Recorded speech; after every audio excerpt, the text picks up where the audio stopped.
Las Vegas, and welcome to Chris Garcia, the conservative American. And I am so blessed to be with you today. Another fabulous day in beautiful downtown Las Vegas, 112 degrees today. It is cooking in the city of Las Vegas with sizzling, but I'm still so proud to be with you today. And I want to talk to you about a little bit about what's going on with Donald Trump. I think he needs to watch his tweeting. He seems to be at odds even with his own lawyer. His lawyer is saying, I am not being investigated. And so Donald Trump is saying he is being investigated. The lawyer is saying he is not being investigated. So we need to find out what's really going on, because Donald Trump obviously feels like he's being investigated. It was so funny, his last tweet, he said, what am I being investigated for? Firing James Comey? And Robert Mueller told me or advised me to fire James Comey, so I'm getting investigated for doing what I was advised to do. That was a funny tweet. And so we're all trying to figure out exactly what is going on. Is he being investigated? Is he not being investigated? I just think it's a waste of taxpayers' time. I think it's a waste of taxpayers' money. I told you this months ago, and every single fact that I've said has come true. It is totally normal to open up back channel relations and conversations with foreign governments. I don't care if it's Russia or whoever. And what I'm just beginning to wonder, and what I'm beginning to ask is, there's always a bottom line to everything. My dad was a big bottom line person. What is the bottom line as far as Russia is concerned? What's the bottom line? Are we trying to have Russia as an ally? Are we trying to keep up the sanctions? What are we trying to do? I'm telling you right now, if we're trying to fight terrorism all around the world, we need to have as many countries on our side as possible. Russia is a superpower in a sense. They're not a superpower like the United States of America. They might be a local superpower.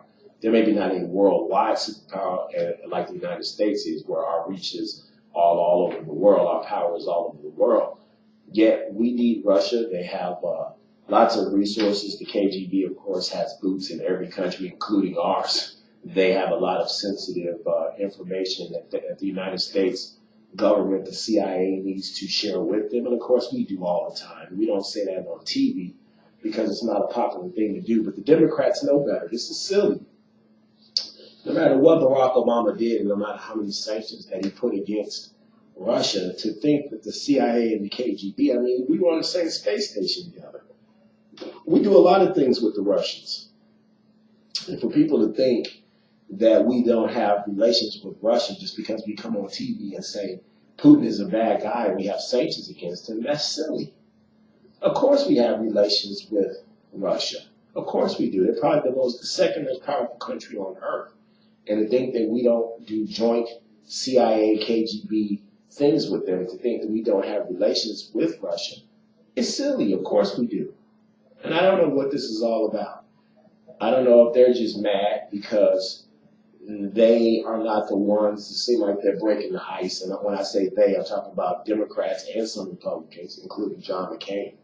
Maybe they're upset that the ice is not getting broken on their terms.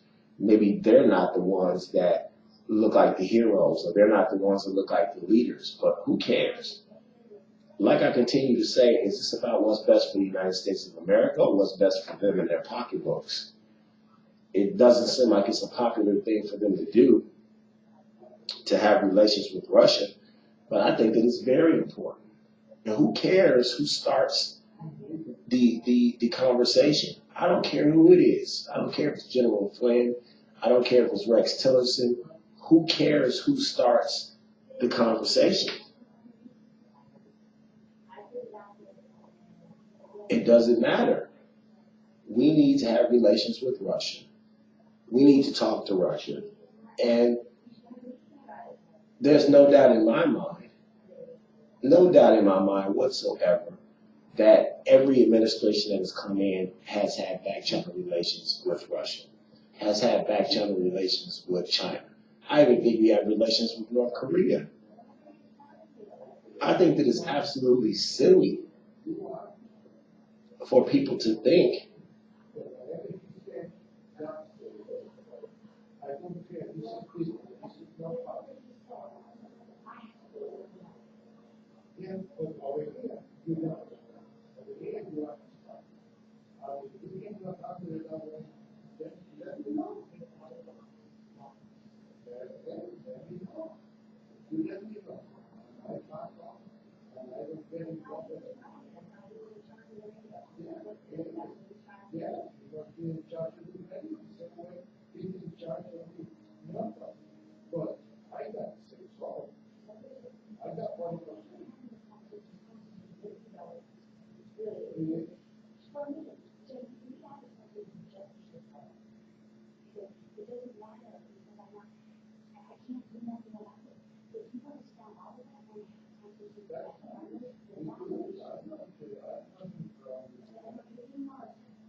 United States of America, they need to continue to have relationships with Russia. I think that that's extremely, extremely important.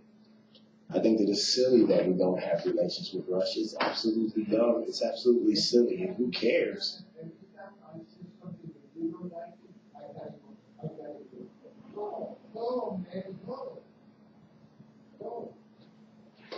Who cares where the relations come from? It doesn't make any difference. If it's Rex Tillerson or if it's Donald Trump or if it's General Flynn, I don't really think that it matters. It doesn't make any difference. I think that we should have relations with them.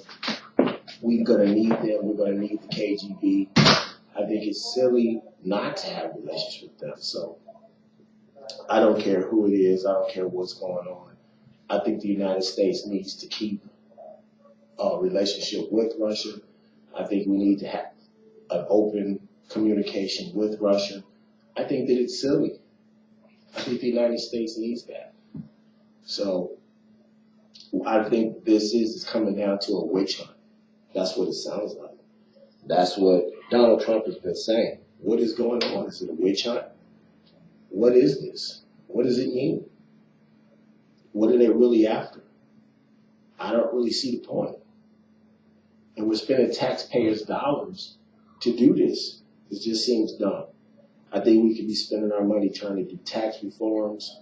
I think we could be spending our money to do so many different things rather than to worry about who Donald Trump or the people in his administration are talking to. I think that that's just silly.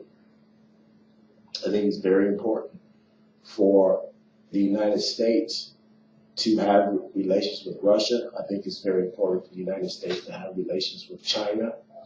I think it's extremely, extremely important. So I think this is a witch hunt. It's a waste of taxpayer dollars. I really do believe that. What is the point? You're not going to find anything. He had conversations with Russian officials, and I think that every other government has done that. Every other administration has done that. I don't think that there's anything new and anything different about it. I think that it's silly.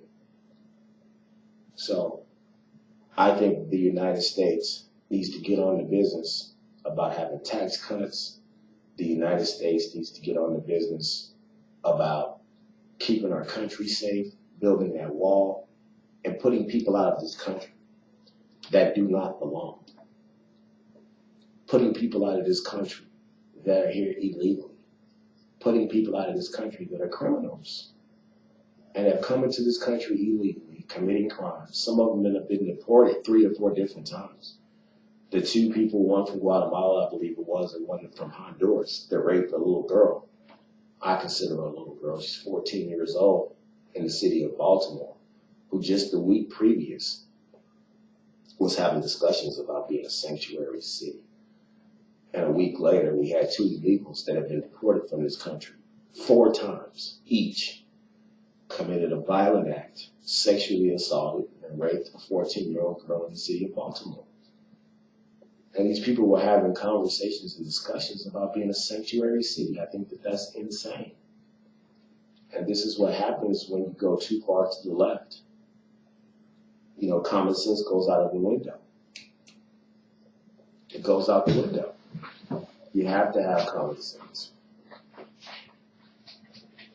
You can't just have people in this country illegally for no apparent reason whatsoever. It's crazy. But that's what's going on. That's what's going on. And that's all Donald Trump is saying, and that's all he ever said, is that let's vet these people. Why can't we find out who these people are? Why can't we find out what they're doing here? Why do they want to be here? Why can't we find these things out? It makes perfect sense to me. Perfect sense. And yet, he's fought every day of the week by the Democrats, by the left-wing nuts, that this is illegal, that it's racist, that he's a nationalist, that he only thinks about America. I think that those are good things. That's what a president of a country is supposed to do. He's supposed to put his country first. He's supposed to think about the welfare and the well-being of his own people first. And that's all that he was doing. That's all he's been doing. He knows that we're going to need Russia. He knows that we're going to need the influence and the power that the KGB has. They have boots on the ground everywhere. And if you are going to attack and take the fight to radical Islamic terrorists, to jihadists, you need help. You can't do it by yourself. It is too expensive and it's too dangerous for us to go it alone. We need help. After all, we're not just doing it for us. When we stop these terrorists, when we stop these people, when we kill them, we're not just stopping them from attacking the United States of America. We're stopping them from attacking Russia, China, Israel, and every other country, England. So what's wrong with them pitching in? What's wrong with them pitching in? We shouldn't have to fit the whole bill. And that's also another argument that he was having against NATO. Why should the United States fit the bill for NATO? There are 28 countries in NATO. Why should we be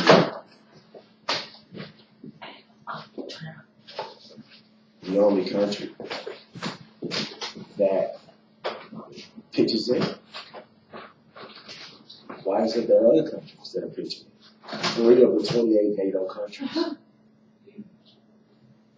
pitch in to NATO.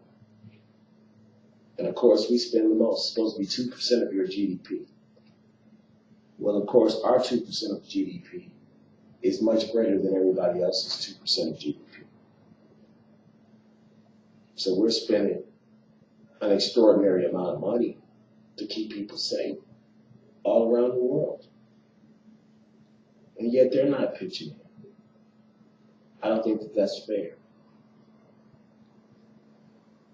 I think that everybody should have to pitch in their fair share, not just the United States of America. And I think that it's huge that Trump stood up in front of all those nations at that NATO meeting that they had and said, it's about time that you all pitch in your fair share. Here's a man that took a pay cut, a tremendous pay cut. I always tell people this. They say, what do you think about Trump? I said, well, number one, he must love this country. He was a multi-billionaire living in a golden palace in Trump Tower in New York City on the island of Manhattan. And there was no reason for him to have to go to work in probably the most difficult job in the entire world. He didn't have to do that. He could have just stayed rich, stayed in the same apartment with his beautiful wife, and kept doing what he was doing. He didn't have to take a multi-billion-dollar pay cut to do the hardest job in the world and have to deal with these Democrats fighting him on everything 24/7. I think that that's silly. He didn't have to do that. So I think much credit should be given to him for doing what he's doing and for sacrificing the way he is. He's 70 years old. And we're very thankful that President Donald J. Trump is in good health, because you can imagine the amount of stress that he's under every day, having these liberal nuts fight him on everything. And you can imagine coming where he came from, not being a politician, sitting there that night with your family at your campaign headquarters. And as the votes come in and you realize all the posters were wrong, that you're about to become the most powerful man in the world, that the weight of the world is on your shoulders, that the American people are putting all of their beliefs in you, that you're going to make America great again, that you're going to make America safe again. And you probably have so many things written down that you want to do. You probably have so many things written down that you want to accomplish. And you come into office feeling good. You assemble a great team, and I think he did, from Vice President Pence to General Flynn to Rex Tillerson, on down the line, to Dr. Ben Carson. You put together a wonderful team. And you come in gung-ho thinking that you're going to make such a difference in this country and all around the world.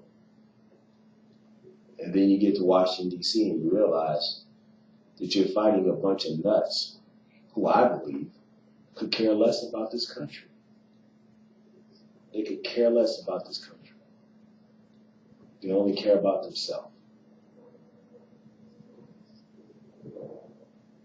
They only care about what's best for them. Really, they don't want anything to change. They want status quo. They want things to continue to go on as they are. And you have this man fighting for the American people alone, by himself. He has to feel lonely right now. But he's one of those people that has spent his life getting off the ground. It makes him stronger. He learns quickly, and he adapts. And I'm telling you right now, he didn't get in this to quit 3 or 4 months into the job. He didn't get in this to quit 3 or 4 years into the job. I think he's been fighting for this country before he got in office. I think he's going to fight for this country the 8 years that he's in office. And I think he's going to fight for this country when he's out of office. And he might have to get up a few times. But that's his life story. That's the art of the deal. He just keeps getting back off the canvas. He keeps getting back off the ground. He dusts himself off. He's very proud of who he is. He's very proud of his family. He's very proud of his parents, who taught him a lot, from sending him to military school and making him a man. His dad, who gave him his first loan and said, I'm not going to give you all of my money. Here's some money, and you go make money. That's wonderful. He didn't just give him fish. He taught him how to be a fisher. He taught him how to fish for himself.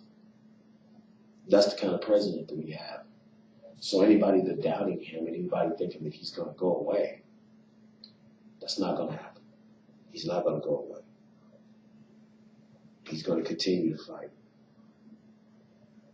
He's an awesome president. He's an awesome man. That's why his family and his friends admire him the way that they do.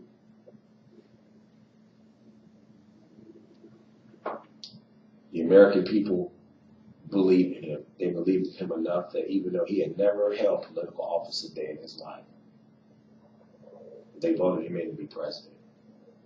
They voted him in to repeal and replace most of the things that Barack Obama passed. And that main thing, of course, is health care. Everybody thinks that it's a good idea until one socialist program leads to another. And the next thing you know, you're living in a communist country. The next thing you know, you're living in a Marxist socialist country. And everything is being mandated to you. It always starts off with one thing. And everybody, oh yeah, because they always start off with the thing that, of course, is the most hard to get, the thing that's the most expensive, the thing that's the most elusive. the thing that you really have to work really hard for and spend out of your own pocket, health care. It's not a right to have health care. I don't care what anybody says. It's not a right. What did people do before health care? What did people do before they went to see a doctor in the hospital? A government mandated doctor. What did people do for hundreds of years and thousands of years before that? Medically, they found other ways to take care of themselves. Home remedies, other different kinds of medicine. Western medicine isn't that old. Popping all of those pills and Vicodin and all those things that people get, those prescription drugs that millions of Americans are addicted to. This is new. This isn't something that's been around for hundreds of thousands of years. This is something that's new. And of course, you got all these people doped up and addicted to these prescription drugs. And then you're going to give them free health care. You think they're going to turn it down? Of course they're not. Of course they're not. Because once again, the people that are going to pay for it are going to be the taxpayers. The taxpayers are going to pay for it. Guess what winds up happening when the taxpayers can't pay for it anymore? The federal government totally takes over the program. Like Cuba, you get free health care. You don't want to know what kind of health care that is. You don't want to know what kind of government mandated health care, what that looks like. When everybody has to go to the same government doctors. You know what the quality of that is going to be? People in America, physicians are used to getting paid what they think that they're owed, what they think that their quality is, that they provide. If the government starts to pay them a base salary and that's all that they're going to make, how do you think they're going to feel about you coming into their office? You think they're going to care? You think they're going to take pride? Look at what our teachers get paid. You think our teachers really take pride in what they do? A lot of them are there, they're disappointed just to get a paycheck. I talked about this the other day. Because they're so underappreciated and so underpaid. That's the same way the physicians will feel. That's the same way the doctors will feel. That's not what America's all about. And the fact that you might have to work a little harder, save a little more, put away a few more bucks to have health care, well, that's what America's all about. It's not about having free mandated health care. That's not what our country is about. And he sold us a bill of goods along with the Obama phones and Obamacare and Obama this, that, and the other because he wants you to be dependent on him. He wants you to be dependent on the federal government. That's what he studied. He studied Marxism. He studied socialism. He's a left-wing nut from Chicago. He believes in all of that stuff. Hillary Clinton believes in that stuff. Nancy Pelosi, Bernie Sanders, they believe in that stuff. They're all the same. Could you really tell the difference between Hillary Clinton and Bernie Sanders? I couldn't. Could you really tell the difference between Bernie Sanders and Barack Obama? They all speak the same language. Unfortunately, the Republicans all spoke the same language too. They don't have a message either. Donald Trump to me is not a Republican. To me, Trump has his own party. You cannot name me one person from Ted Cruz to Marco Rubio that would have beat Hillary Clinton. And you can't name me one person after Donald Trump leaves office that's going to be president from the Republican Party. He was a one-time blip on the radar. And we had better take advantage of these 8 years or 4 years. We had better change this country or we're going to lose it. We are headed down the one world government, new world order, socialist agenda that these people really believe in. They believe in big government. They believe that they have the answers to everything.